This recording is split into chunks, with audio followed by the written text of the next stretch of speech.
Hi everybody. We are experiencing a weird rainy day here in New York today. We've had a lot of very heavy rain, and then the sun comes out and then it starts raining again. So what better thing to do on a rainy day but to make a video and share some thoughts with you.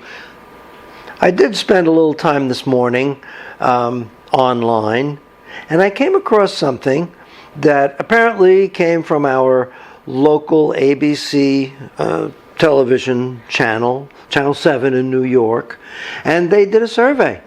And the survey showed the 5 best behaved breeds of dogs and the 5 worst behaved breeds of dogs. And take a look, this is what I saw. This is the 5 worst behaved breeds of dogs according to the Channel 7 survey. And I see Cavaliers on there, and I said, no, that can't possibly be. So I read a little bit more in depth, and I discovered a few things. And what I discovered kind of refutes what this survey tends to portray. First of all, the survey was conducted among owners of the 25 most popular breeds of dogs. The AKC has 200 breeds of dogs registered.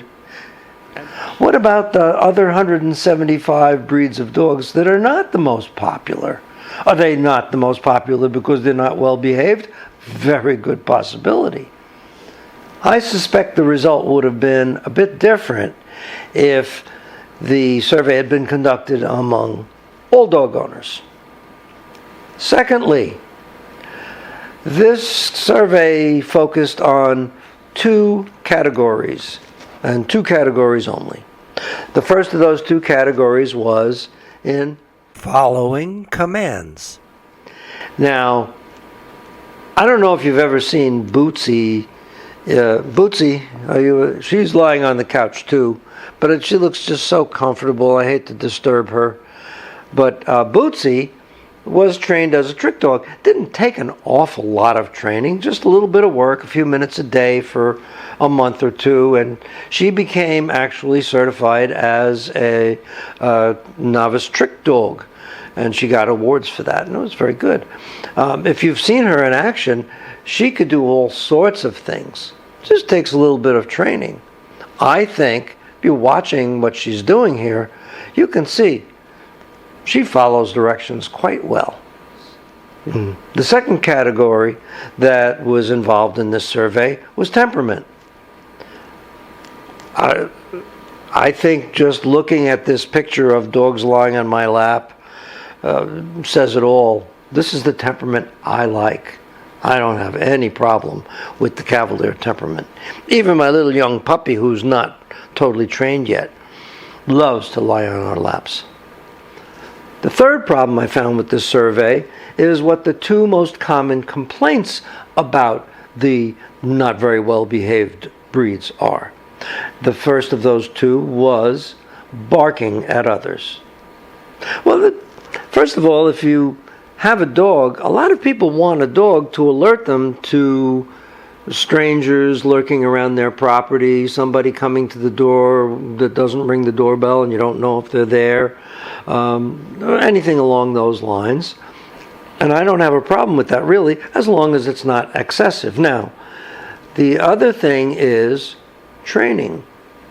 If the barking is excessive, the dogs can be trained to either bark less or to not bark at all. It takes some work. There are lots of other videos you could go to that would give you ideas for teaching dogs not to bark. When we have multiple dogs, like I do here, that can be a lot more work. And there are other things that can help you besides just ordinary training. One of the things that I try to do so that our dogs don't go out into our yard and bother our neighbors is a bark collar. Now, first of all, I do not, under any circumstances, believe in using any sort of a collar that inflicts pain on the dog. I will not use a bark collar or any kind of training collar that gives shocks to the dog or anything like that. Apple will very often go out into the yard, bark at squirrels or birds or whatever, not realizing that she might be bothering the neighbors, and I can use this collar to stop that right away.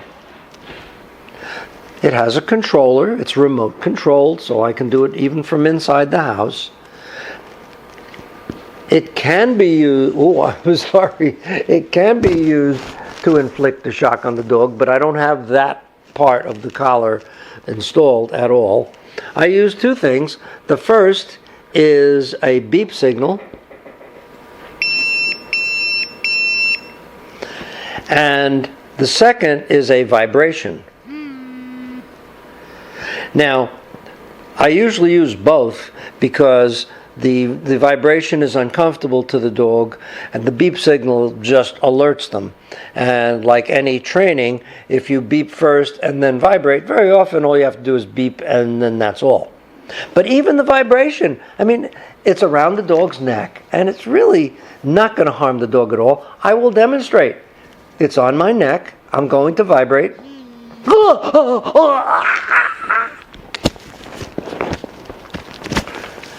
I'm just kidding.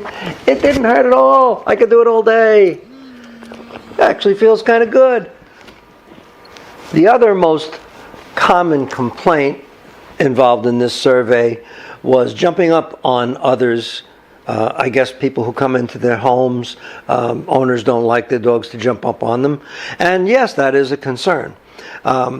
With multiple dogs, we find the easiest way to combat that is to have a barrier that the dogs won't cross between the living area and where our door is that our company would come in, so that we can bring the company in and let the dogs see them, sniff them, greet them, and then hopefully they won't jump up on them. If you only have a single dog, there are, again, various videos and other places you can go to get advice on how to train your dog. It's simply a matter of training. So, I'm sorry, Channel 7. I don't believe that Cavaliers are anywhere near the worst behaved dog breed that exists. They are wonderful dogs, yes. You want the controller. You want to zap your mother, don't you? Oh yeah, zap mama apple, zap mama. Anyway, as far as I'm concerned, Cavaliers belong on the list of the most well-behaved breeds.